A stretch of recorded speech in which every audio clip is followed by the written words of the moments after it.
ذوق بھی رکھتے تھے، لیکن یہ سر احمد سرہندی کے اثر میں سے متاثر ہو کر وہ اس سے دور ہو گئے تھے. تو اس کی وجہ سے اب تو وہاں ان کے خوشحال خاں کے 2 بیٹے تھے، نرمول خاں عرف نرمول شاہ اور پرمول خاں عرف پرمول شاہ، اور خوشحال خاں کے باقی جو بھائی تھے بسرام خاں، منرنگ اور بھوپت، یہ 3 بھائی تھے، ان کی اولادیں.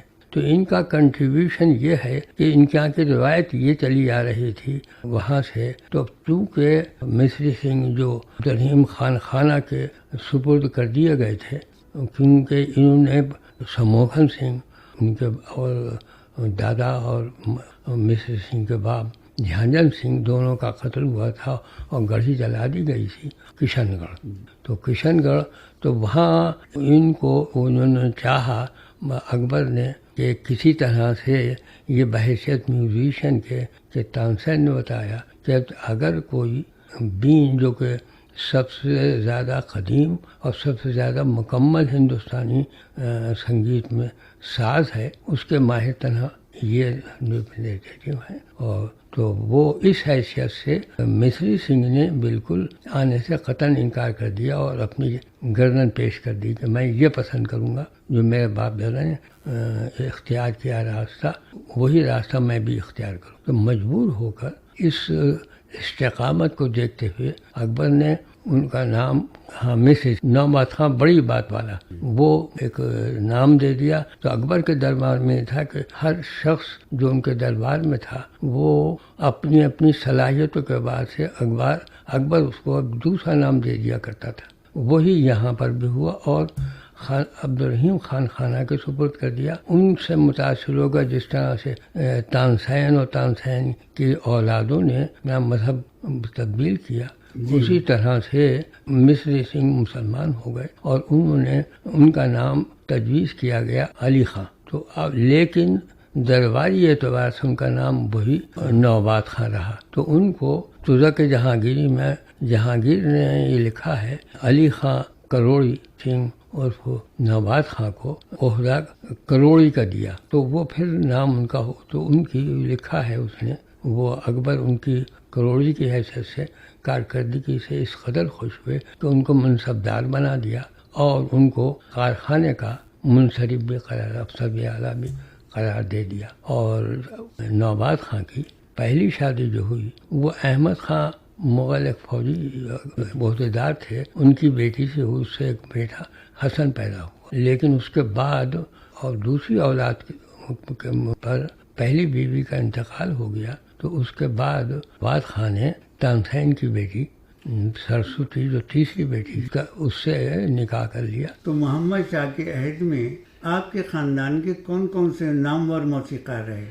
جیسے نعمت خان تھے. دیکھیے میں ایک بات عرض کروں، ایسا ہے کہ یہ سب جتنے بھی لوگ تھے یہ ایک طرح کے کریٹو بھی تھے، کیونکہ ان کی بیک گراؤنڈ جو ہے وہ خالص علمی بھی تھی اور فنی بھی تھی. علمی اور فنی ہونے میں یہ ہوتا ہے کہ آدمی فن جانتا ہے لیکن اس کے بنیادی علم نہیں جانتا ہے. اور یہ جو خاندان سلسلہ آپس میں ہوا تو یہ لوگ دونوں ایسے خاندان تھے کہ جو اس کا علم بھی رکھتے تھے. تو اس میں اور اس کا سرا جو جا کے ہوتا تھا وہ ہری داس سوامی کے تانسین کے بھی وہ گرو تھے سر بھید اور راگ بھید میں، اور سموکھن سنگھ کے بھی استاد تھے. اور یہ سلسلہ جو تھا تو دونوں جو تھے ایک برہمن اور یہ ہری داس. تو یہ ہری داس جو تھے یہ ویشنو تھے اور اس کے بعد وہ جو ایسا تو اسی طرح سے یہ دونوں خاندان بھی ویشنو پرمپرا کے امین رہے. اور لیکن اپنے فنی علم کی وجہ سے انہوں نے لال خان کے تیسرے بیٹے خوشحال خان بسرام خان منرنگ، تو منرنگ کے بیٹے نے طبلہ کہ ہر شخص کو دھرپت کی گائے کے لیے یا بین کے لیے ہر ایک کو یا اس کی تعلیم کے مطابق تعلیم پانے کے لیے اور ریاض کے لیے وہ آسانی سے پکھاوج اور پکھاوجی کا سہارا نہیں ملتا تھا. تو انہوں نے اس کو عام پسند کرنے کے لیے، کیونکہ یہ جو تھے تانسین نے جو بانیوں کا سلسلہ کیا ہے، ان بانیوں کی جڑیں جو ہیں وہ جڑیں تانسین جی جی چونکہ گوڑ برہمن تھے جی جی اور ان کا گائکی جو تھی وہ گوڑہار بانی تھی، جی جی ایسا ہی ہے. تو اور مصری سنگھ کی کھنڈہار، ہاں جی کھڑا گیا بین کی بانی جو تھی وہ کھنڈہار رہی، جی اور دھرپد کی جو بانی رہی وہ گوڑہار رہی. جی. تو یہ گوڑہاری اور کھنڈارا، تو یہ بین کو یہ کھنڈارا سلسلہ جو ہے تو یہ بڑے چاہتے ہیں کہ یہ جو تھے اس کا ایک سر اور ایک لے، تو وہ جہاں سر کے بلند مرتبہ تھا تانسین کو، تو ان کو لے کا بہت بڑا مقام حاصل تھا مصری سنگھ کو. تو یہ سر اور لے کا جو ہوا تو اس کو برقرار رکھتے ہوئے اور اس کو برقرار رکھ کے اس کو آگے بڑھانے کے لیے سدھار خان انہوں نے ایجاد کیا، جو لال خان گڑ سمد کے پوتے. عام طور پہ یہ کہا جاتا ہے کہ حضرت امیر خسرو نے ستار ایجاد کیا. جہاں تک میری معلومات کا تعلق ہے انہوں نے سہ تارا یعنی 3 تار والا ایجاد. نہ دیکھیے وہ بھی قدیم زمانے سے چلا، تو وہ میں عرض کر دوں کہ بیراگی جو سادھو ہوتے تھے وہ ایک 3 تاروں کا، اور وہ بھی ایک چھوٹے سے تنپورا نما کوئی بھی چیز ہوتی تھی اس میں ایک گاڑ کے اور اس کے اوپر استوار کرتے تھے 3 تاروں کو، اور اس کو جگہ جگہ جا کے بجاتے. وہ ستار جو ایجاد کیا وہ خوشحال خان کے 2 بیٹے تھے، نرمول خان اور پرمول خان. تو وہ دونوں چونکہ یہ حادثات ہوئے شاہی خاندان میں، جو حادثات ہوئے تو اس کے بعد میں یہ لوگ سب صوفی ہو گئے شدت سے. تو وہ تو نرمول شاہ کے بیٹے تو نعمت خان شاہ سترنگ تھے، اور پرمول خان جو پرمول شاہ ہوئے ان کے بیٹے جو تھے نعمت خان شاہ سترنگ کے بھتیجے بھی تھے اور پوتے بھی تھے. تو بھائی ان کے جو چچا تھے وہ پرمول خان تھے. پرمول خان کے بیٹے چھوٹے نوآباد خان کہلاتے تھے. تو چھوٹے نوآباد خان کے بیٹے فیروز خان درنگ تھے. یہ ہے فیروز خان درنگ. اور اس کا حوالہ جب نادر شاہ نے دلی پر حملہ کیا تو وہ حیدرآباد سے قمر الدین خان ان کی محمد شاہ کی مدد کے لیے آئے، تو اپنے ساتھ وہ ایرانی جوان کو ساتھ لے کر آئے. ان کا نام، ان کا تذکرہ ہے جو دہلی میں جتنا برس بھی رہے، تو انہوں نے اس کی تصویر اپنے کھینچی ہے، اس کا انگریزی اور اردو میں ترجمہ بھی ہو چکا. تو وہ ان کا نام درگاہ قلی خان. نعمت خان شاہ سترنگ کے لیے تو انہوں نے یہ لکھا ہے کہ نعمت خان شاہ سترنگ ہندوستان کے لیے ایک بردان ہے، اور ان کے یہاں ہر مہینے چاند کی 27 تاریخ کو وہ کسی کے گھر نہیں جاتے ہیں، کسی کو سلام نہیں کرتے ہیں، اور صرف بادشاہ کو جا کے سلام کرتے ہیں اور چلے آتے ہیں. اور ان کے ہاں مہینے کی 27 تاریخ کو دہلی کے جتنے معززین ہیں، جتنے بڑے لوگ ہیں اور موسیقی کے کوئی پرکھیا جاننے والے تانسین اور اچھے معیار کے لوگ ہیں، وہ صبح سے ان کے یہاں جمع ہونا شروع ہو جاتے ہیں. تو رات بھر وہ محفل رہتی ہے. تو آخری شب میں وہ راگ بھیبھاس بجاتے ہیں، جس سے ایک مایوسی غمناک سما بن جاتا ہے اور لوگ خاموشی سے سب رخصت ہو جاتے ہیں. اچھا، اس طرح سے آپ یہ فرمائیے کہ خیال کے بارے میں بھی کہا جاتا ہے کہ یہ آپ ہی کے خاندان میں ایجاد ہوا. میرے والد کہتے تھے کہ اصل قصہ ایسا ہے کہ پیمند کاری تو ہوتی رہتی ہے، اثرات دوسری قوموں سے اثر قبول کرتے رہتے ہیں، لین دین ہوتی رہتی ہے.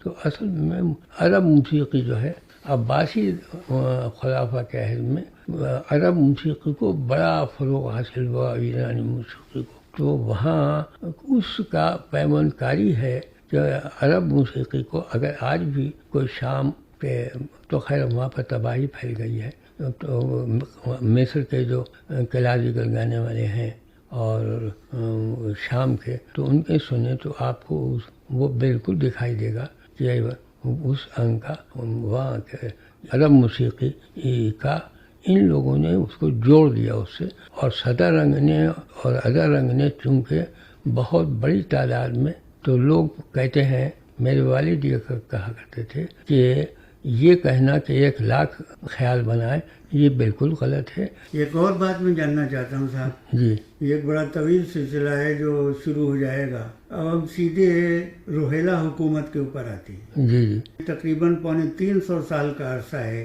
جب آپ کا خاندان جی ان روہیلوں کی حکومت سے، نوابین روہیلا سے وابستہ رہا. جی جی تو ایسا ہے کہ چونکہ 1719 سے 1748 تک دہلی میں ہی قیام رہا علی محمد خاں کا. تو علی محمد خاں کا نعمت خاں شاہ صدرنگ سے پیری و مریدی کے ناطے سے یا موسیقی کی استادی اور شاگردی والا رشتہ استوار ہوا، اور اس سے وہ سلسلہ جب شروع ہوا تو نواب علی محمد خان نے اپنی اولاد کو یہ وصیت کری کہ جب تک تم ان لوگوں سے رابطہ رکھو گے، اس خاندان سے تعلق رہو گے، تو تب تک تم ایک طرح سے حاکم بنے رہو گے. یہ رابطہ تو محمد شاہ کے عہد میں ہی قائم ہو گیا تھا، لیکن اس کے محمد شاہ کے بعد جو انتشار دلی میں ہوا تو وہ اس حالات میں لوگوں کو جو صوفی سلسلے کے تھے اور فن کے تھے، اس کے علاوہ دنیا سے دور تھے، وہ کیا کرتی ایسی دلی میں جو لٹ رہی تھی، بار بار لٹ رہی تھی بار بار، تو یہ لوگ دوسری ریاستوں میں، دوسرے شہروں میں چلے گئے منتقل. آگرہ، جھانسی، بنارس، لکھنؤ کے نوابین، اور یہ آپ کا بندیل کھنڈ، باندرا، کلکتہ تو بہت بات کو آتا. میں نے ایک سوال آپ سے یہ کیا تھا کہ آپ کے خاندان میں تمام موسیقار رہے نامی گرامی، آپ نے اس تمام سلسلے سے ہٹ کر جی جی اپنا پیشہ کہیے، پروفیشن کہیے یا ذوق. یا ذوق کہیے آپ کا، آپ مصوری کی طرف آ گئے، جی اور آپ نے اس بات پر اکتفا کیا کہ میں اب ڈرائنگ ٹیچر ہو جاؤں. تو موسیقی سے کیوں ناتا آپ نے توڑا؟ دیکھیے، میرے والد جو تھے، بڑے بھائی ان کے محمد وزیر خان صاحب جو تھے، وہ سن 60 کی پیدائش تھے، اور میرے والد 1872 کی پیدائش تھے. 12 سال کا فرق تھا. اس عرصے میں ان کو محمد وزیر خان صاحب کو دینے والے دونوں سلسلے کے، تانسینی اور مصری سنگھ کا سلسلہ جو تھا، ان کی طرح وہ ایسے ایک آدمی تھے کہ جن کو تعلیم کا مرکز تھے. باپ محمد امیر خان جو امراؤ خان یوگی کے بیٹے تھے، اور ادھر بہادر حسین خان جو جیون شاہ کے بیٹے اور چھجو خان کے نواسے تھے. وہ یہاں رہے اتنے عرصے طویل، تو ان کو دونوں سلسلوں کی تعلیم ملی محمد وحید خان کو. تو میرے والد جو کہ بہت چھوٹے تھے، لیکن اس کے باوجود 4 سال کی عمر سے 5 سال کی عمر سے انہوں نے بھی تعلیم، اور پھر اپنے ساتھ چونکہ زندگی بھر کے سن 1879 میں میرے دادا محمد امیر خان کو زہر دیا گیا، اور اس میں ہوا، اور ان کا سب جو مال و متاع تھا وہ چوری ہو گیا. اور ادھر یہ بہادر حسین خان کو ایک ہی دن میں 1 سال پہلے انتقال ہو چکا تھا، ان کا بھی اسی طرح سے انتقال ہوا. بہادر حسین خان کا 1879 میں، اور نعمت خان اور منیر شوکا آبادی اور میرے دادا جو آپس میں استادی اور شاگردی کا زبان اور علوم میں رشتہ تھا. اور ایک دوسرا رشتہ یہ تھا کہ منیر شوکا آبادی کے بیٹے سید محمد اور میرے دادا محمد امیر خان آپس میں ہمزلف تھے. یہ ایک سلسلہ تھا. تو اب منیر شوکا آبادی کو اور ہمارے دادا کو ایک ہی دن میں ان کا انتقال ہوا، اور ان کو 2 جگہ منتقل کر دیا گیا. اور میرے چچا محمد امیر خان صاحب اور میرے والد شہر چھوڑ کر چلے گئے. اور ہندوستان میں تو ان کو داغ دہلوی سے 2 طرح کا رشتہ تھا. داغ دہلوی ان کے استاد تھے، اور وہ رامپور میں ان کا قیام رہا. تو وہ حیدرآباد جب چلے گئے تھے تو انہوں نے حیدرآباد بلا لیا ان کو. اب جب حیدرآباد گئے تو وہاں کا انہوں نے دیکھا کہ ہمارا جو فن ہے وہ یہاں قبول عام نہیں ہے، اور خاص طور سے وہاں کے نظام کے وہاں. تو اس لیے وہ وہاں سے چلے آئے، اور میں اندور رہے، بھوپال رہے، بنارس رہے، آگرہ وغیرہ وغیرہ جگہ رہے. اور اس کے بعد کلکتے میں کوئی 10 سال قیام رہا، اور وہاں سے میرے باپ اور چچا محمد وحید خان کا رہا. تو انہوں نے محمد وحید خان نے میرے والد سے یہ کہا، جو وہ کہتے تھے ہمیں بتاتے تھے کہ تم تعلیم تو ضرور حاصل کر لو، اور تعلیم شروع چونکہ ہو چکی تمہاری باز حسین خان کے اور محمد امیر خان صاحب کے زمانے سے، تو اس کو ایک علم کی حیثیت سے تم سیکھتے رہو اور یاد کرتے رہو، لیکن اس کا پیشہ اختیار مت کرنا، کیونکہ اس کا اب آئندہ کوئی مستقبل نہیں ہے. ان کو بڑی مایوسی تھی. تو نواب حیدر علی خان کو نواب وہ کی قیمت پر رامپور پھر بھی نہیں آنا چاہتے تھے کہ جہاں سب کچھ ہمارا لٹ گیا تو ہم وہاں نہیں جائیں گے، اور وہاں چونکہ آبادی جو عام آبادی ہے وہ اتنی دور ہے علوم و فنون سے کہ ان کے بیچ میں رہنا بڑا مشکل کام ہے. تو لہذا وہ حیدر علی خان کی سازش سے چونکہ رامپور میں سب کچھ جو کچھ بھی یہاں سے روانہ ہو گئے چلے گئے تھے، تو ان کو ہی بھیجا حاضر. اس میں نواب حامد علی خان جب 1800 اختیارات ملے ان کو 96 اور 97 کے بعد میں 98 میں پورے وہ اختیارات ملے، تو انہوں نے نواب حیدر علی خان کو بھیجا کہ آپ کی وجہ سے چونکہ یہاں سے وہ چلے گئے تھے، اب آپ ہی ان کو لے کے بھی آئیں گے. تو وہ پھر وہاں سے مجبور ہو کے آئے، تو شرطوں کے ساتھ آئے. تو ان کی وہی سب شرطیں تھیں جو بہادر حسین خان کی شرطیں تھیں، وہ اخبار الصنادید میں سب لکھا ہے. تو اب لہذا وہی انہی شرطوں کے ساتھ یہاں آ گئے. تو اب چونکہ حامد علی خان صاحب بڑے ذہین آدمی، بڑے سوجھ بوجھ کے آدمی، بڑے وزردار آدمی تھے، دور رس تھے، تو انہوں نے جو بھی ان سے برتاؤ رکھا وہ تو چونکہ وہ انہوں نے محمد وحید خان کو سمجھنے کے لیے انہوں نے ایک سنسکرت ڈرامے کی طرز پہ ایک ناول لکھا، ولایتی چکر، اور ادبی ان کو ہر سال ایک مرثیہ لکھا کرتے تھے، اور بڑے امروہے کے نواب حامد علی خان صاحب تو جب تک زندہ رہے تب تک انہوں نے اس وزرداری کو برقرار رکھا. لیکن اس کے بعد نواب رضا علی خان صاحب جب بیٹھے تو چونکہ باپ اور بیٹوں کا رشتہ اتنا دور ہو گیا تھا کہ جیسی گدی پہ بیٹھے تو نواب حامد علی خان صاحب سے متعلق جتنے لوگ تھے ان سب کو اکھاڑ دیا، اس میں بلا تخصیص. تو اس میں ہمارا خاندان کیسے بچ سکتا تھا؟ لہذا مجبوراً صغیر خان کو اور دبیر خان کو، یہ چچا بھتیجے، تو وہ تو صرف گانے کے انہوں نے مہارت حاصل، اور یہ بھی کلکتے رہے. آپ نے اس طرف جو رغبت نہیں کی موسیقی کی، اس کی وجہ یہ کہ ہمارے بڑے بھائی کو تو انہوں نے تھیوریٹیکل اور پریکٹیکل تعلیم دی، مگر اس شرط کے ساتھ دی کہ جس طرح سے میں نے کبھی اظہار نہیں کیا ہے اسی طرح سے تم کسی کو قریب ترین دوست کو بھی اور رشتہ دار کو کسی کو نہیں دو. تو ان کو تو دی، مگر میں تو بہت چھوٹا تھا اس وقت. اور میرے دادا چونکہ وہ مصور بھی تھے، اور انہوں نے ایک انگریز سے جس پہ انہوں نے لکھا بھی ہے ایک، تو وہ آئل پینٹنگ بھی سیکھی تھی، تو لہٰذا وہ روایت رکھی. تو ہمارے چچا محمد وحید خان فوٹوگرافر بھی تھے، فوٹوگرافس کو رنگ بھی بھرتے تھے، اور تصویریں بھی اسکیچنگ بھی کرتے تھے، وغیرہ وغیرہ تصویریں بھی بناتے تھے. تو ایک ماحول تھا ہمارے یہاں علمی اور ادبی. تو لہٰذا وہ مجھے بھی اس میں اتفاق سے مل گیا. تو میں نے اس میں دلچسپی ہوئی، تو وہ یہ ہوا کہ اس میں مجھے کامیابی ملی، اور بڑی جلدی ملی. وہ بڑھتا چلا گیا ذوق، اور میرے والد نے ان کی سرپرستی. ایک بات اور جاننا چاہتا ہوں صاحب، جی آپ کے خاندان کی کچھ روایات رہی ہیں، جی مثلاً جیسے گز کے ساتھ کو ہاتھ نہیں لگائیں گے، جی ہاں کسی عورت کو شاگرد نہیں جی کریں ہاں گے، جی جی اسی طرح کسی کے گھر پر جا کر تعلیم نہیں دیں گے. جی ہاں تو اس لیے کہ جو تعلیم رہی دھرپد کی اور بین کی وہ آپ کے خاندان تک ہی محدود رہی. دوسروں کو خیال بھی بتا دیا، ستار بھی سکھا دیا، سرود بھی سکھا دیا، یہ ساری باتیں تھیں. جی ایسا ہی ہے نا؟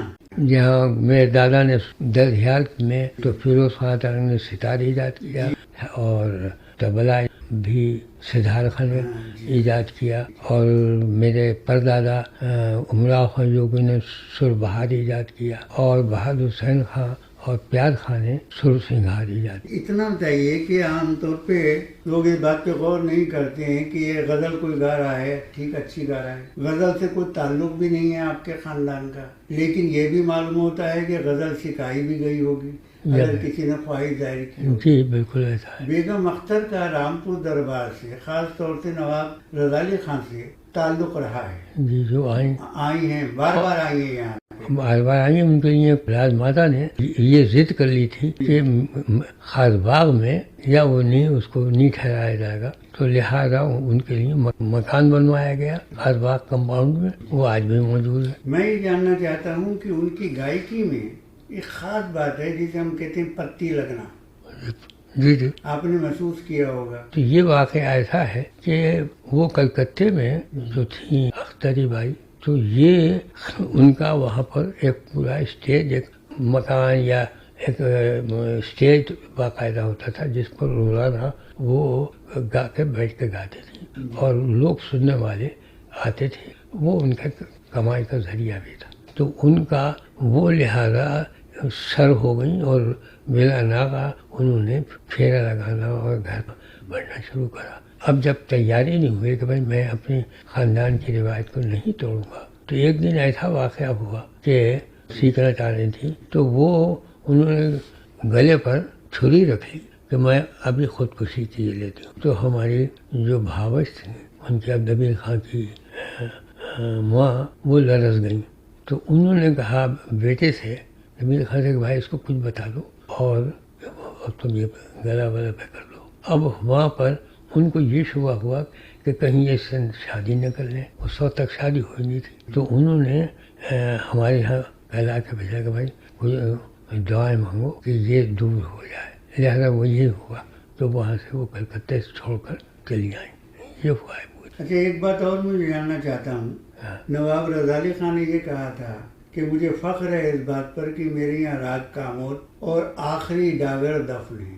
جی جی یہ ایسا ہے کہ رامپور میں نواب احمد علی خان کے عہد میں پہلے تو آئے جعفر خان ہے جن کا باغ ہے، باغ میں وہ دفن ہے. اب اس کے بعد ہی زمانے میں روشن خان ڈاگر آئے. روشن خان ڈاگر چونکہ ایک فقیر قسم کے مزاج کے اور نمش کے اور رہائش کے ہر لحاظ سے تھے.